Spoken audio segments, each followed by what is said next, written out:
이번 시간은 건축법상 건축 절차, 건축 허가와 사전 승인에 대해서 학습할지도 그렇게 준비를 합니다. 자, 먼저 건축법상 건축학권자를 같이 볼 수 있도록 준비할까요? 자, 여러분, 자, 건축법상 건축 절차 그 과정을 잠깐 소개를 합니다. 자, 건축법상 건축은 우리 배웠죠? 몇 개가 있죠? 그렇죠. 건축법상 건축은 5개가 있죠. 5개. 건축이 무슨 5개죠? 그렇죠. 신축, 정축, 개축, 재축, 이전 이 5개를 건축이다라고 하게 되고요. 그때 건축을 하려면 이제 건축법 지원을 받기 때문에 건축부의 정하는 절차에 따라서 허가를 받는 게 원칙이죠. 그래서 건축법상 건축 절차나 원칙이 허가 그렇게 되는 거예요. 그래서 건축법에 의해서 건축주가 건축을 할 때는 허가를 받고 집을 지어야 되는 거죠. 네, 그리고 모든 건축을 허가받지는 않죠. 특례로서 일부 건축물은 이제 신고하면은 건축할 수 있는 거죠. 그래서 건축법상 건축 절차는 원칙이 허가 그렇게 되죠. 우리가 앞 시간에 건축물의 용도 변경은 절차가 3개죠. 허가받고 할 수도 있고 용도 변경 신고하고 할 수도 있고 그리고 구청에 가서 건축물 대장 기재사항 변경 시청을 통해서 용도 변경할 수도 있고. 그래서 자, 건축법상 건축 과정은 이렇게 이루어집니다. 여러분 건축물을 건축할 때는 제일 먼저 설계를 해야 돼. 건축 설계를 하죠. 누구나 건축물을 설계할 수 있는 것은 아니고요. 건축사 설계 대상은 건축사만 설계합니다. 그래서 우리는 잠시 뒤에 건축사 설계 대상은 나중에 별도로 배워야 돼요. 건축법상 어떤 건축물은 법상 건축사가 설계될까? 건축 허가를 받아야 할 건축물, 건축 신고를 해야 할 건축물, 그리고 허가받은 그리고 주택법에 의해서 리모델링 하는 건축물은 그 리모델링 설계를 건축사가 아니면 할 수 없어요. 네. 그 다음에 자, 이렇게 건축사 설계 대상은 건축사가 설계하는 설계도를 가지고 두 번째 건축 허가를 신청합니다. 건축 허가 신청, 건축 허가를 신청하죠. 자, 이렇게 건축 허가 신청되면은 그 다음에 이제 허가를 받고 이제 세 번째, 건축 허가를 받으면은 2년 내에 착수 신고를 합니다. 2년 내에 공사 착수를 해야 되죠. 그래서 착수 신고를 합니다. 그러니까 착수 신고는 건축 공사를 착수하기 전에 미리 허가권자에게 공사 계획을 신고하게 됩니다. 이를 착공 신고라고 해요. 착공 신고하고 그리고 이제 시공이 들어가죠. 시공에 들어가게 되고요. 자, 건축 시공이 끝나면은 준공사를 받게 되는데 그 준공사를 건축부에서는 무엇이라고 하냐면은 사용 승인이라고 합니다. 그래서 건축부는 준공검사 말을 쓰지 않아요. 사용 승인 그렇게 합니다. 이렇게 해서 이제 입주를 하게 되는 거죠. 자, 그때 건축 허가와 관련해서 이런 곳이 시험이 나와요. 네. 이게 참 두 문항 정도 줄 테니까 얼마나 중요하다고. 자, 건축 허가권자. 누구에게 건축허가를 받죠? 허가권자. 지금 이거 알 거예요, 이거.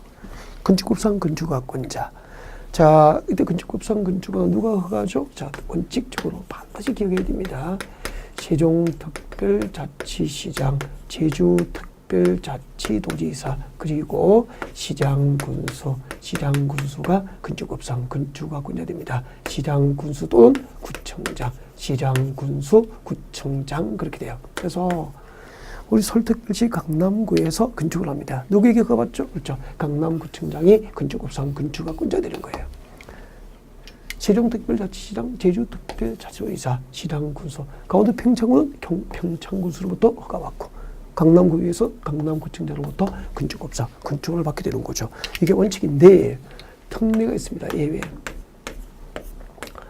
특별시, 광역시에서 특별시장, 광역시장이 직접 건축허가권자 되는 경우가 있죠. 너무 중요하잖아요. 특별시, 광역시에서는 관할 구청장이 건축허가를 하는 게 원칙이에요. 근데 특별시, 광역시에서 자, 층수가 21층 이상이야.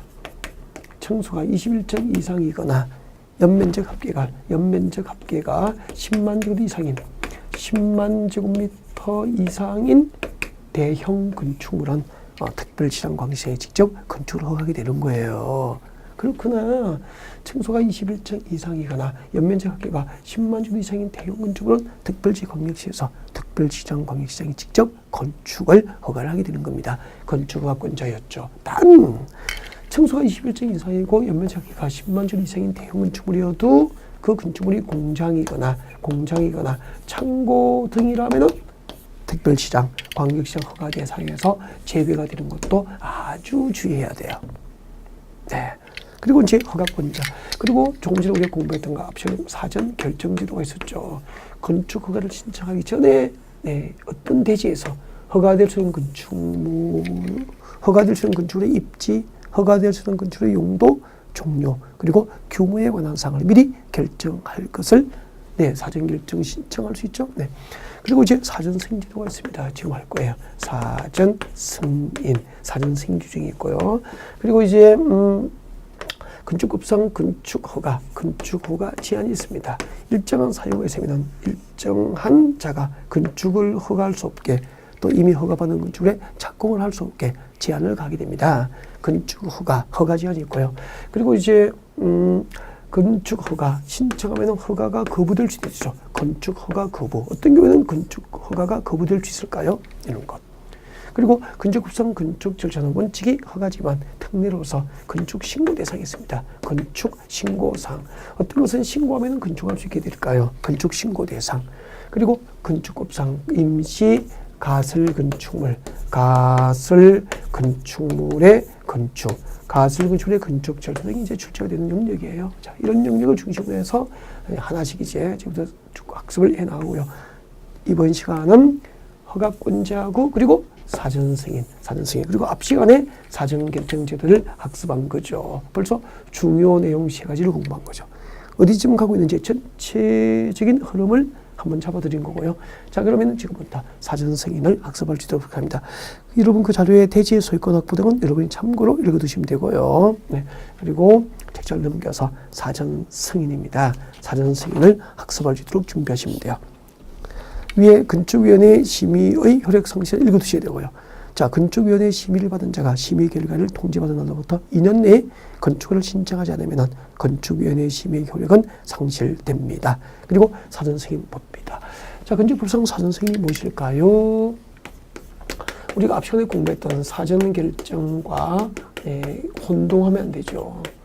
사전 결정은 건축 허가를 신청하기 전에 허가 여부를 미리 결정해 줄 것을 허가권자에게 신청할 수 있으면 사전 결정이죠. 근데 사전 승인은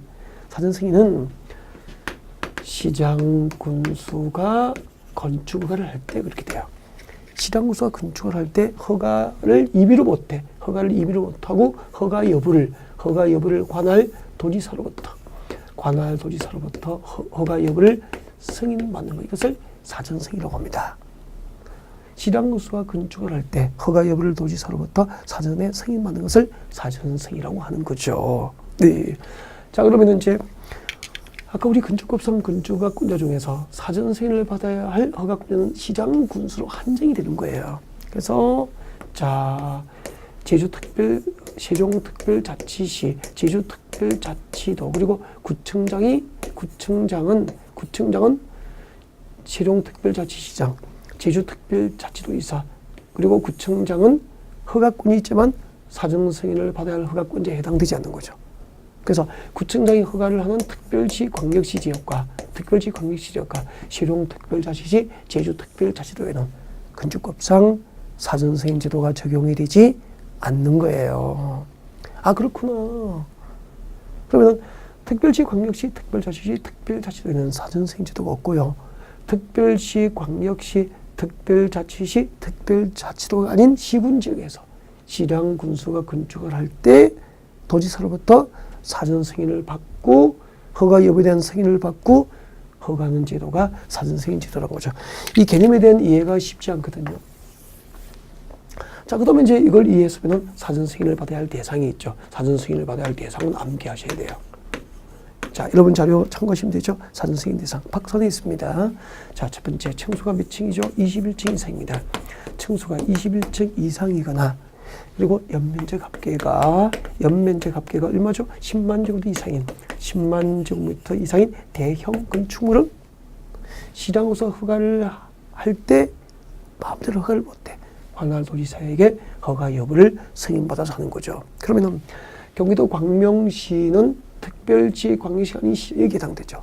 경기도 안양시, 경기도 하남시 다 마찬가지죠. 그러면은 경기도 광명시에서 층수가 21층 이상이거나 연면적 합계가 10만 주 이상인 대형 건축물은 누가 허가하죠? 광명시장이 허가를 하는데 허가를 마음대로 못해. 관할 경기도지사로부터 이런 대형 건축물을 광명시의 건축 허가해도 좋은지 승인받고 허가하는 거, 이것을 사전 승인으로 하는 거죠. 다음, 층수가 21층 이상이거나 연매제각계가 10만 주 이상인 대형 건축물이어도 그 건축물이 공장이거나 창고 등이면은 사전 승인을 받아야 할 대상에서 제외가 됩니다. 그리고 자연환경과 수질 보호를 위해서 자연환경과 수질 보호를 위해서 도지사가 지정 공간구역, 자연환경과 수질 보호를 목적으로 도지사가 지정 공간구역에서 층수가 몇 층이죠? 층수가 3층 이상이거나 연면적 합계가 10만 제곱미터 이상인 대형 건축물도 시장구서 허가할 때는 도지사로부터 사전 승인이 받습니다. 자연환경과 수질 보호를 목적으로 도지사가 지정 공간구역에서 층수가 3층 이상이거나 연면적 합계가 10만 주 이상인 대형 건축물 중에서 그 용도가 공동주택, 일반 음식점, 일반 업무시설, 위락시설, 숙박시설 용도에 해당하는 건축물을 시장구서 허가할 때는 도지사로부터 사전 승인 받게 됩니다. 자료 보셔야 되죠. 자연환경과 수질 보호를 목적으로 도지사가 지정 공간구역에서 층수가 3층 이상이거나 연면적 합계가 10만 주 이상인 대형 건축물로서 그 용도가 공동주택, 일반 음식점, 일반 업무시설, 위락시설, 숙박시설 용도에 해당하면은 사전 승인 대상이 됩니다. 그리고 세 번째, 주거환경. 자료 보시면 되죠. 주거환경과 교육환경이에요. 주거환경과 교육환경 보호를 목적으로 도지사가 지정 공간구역에서 건축물의 용도가 위락시설이거나 숙박시설 용도에 해당하는 것은 시장구서 허가할 때 관할 도지사로부터 사전 승인을 받게 됩니다. 사전 승인 대해서는 암기를 하는 것을 원칙으로 합니다. 문제풀이 할 때 아마 또 다시 다루게 되고 암기하는 구체적인 방법도 가르쳐드리게 될 겁니다. 아셨죠? 네. 자, 여기까지가 이제 건축법상 건축학권자, 그리고 사전 승인, 그리고 건축법상 건축 과정, 건축 절차가 어떻게 이루어졌는지 등에 대해서 여러분에게 이제 학습이 이루어지게 됐고요. 자, 우리 관련된 문제로 확인을 할까요?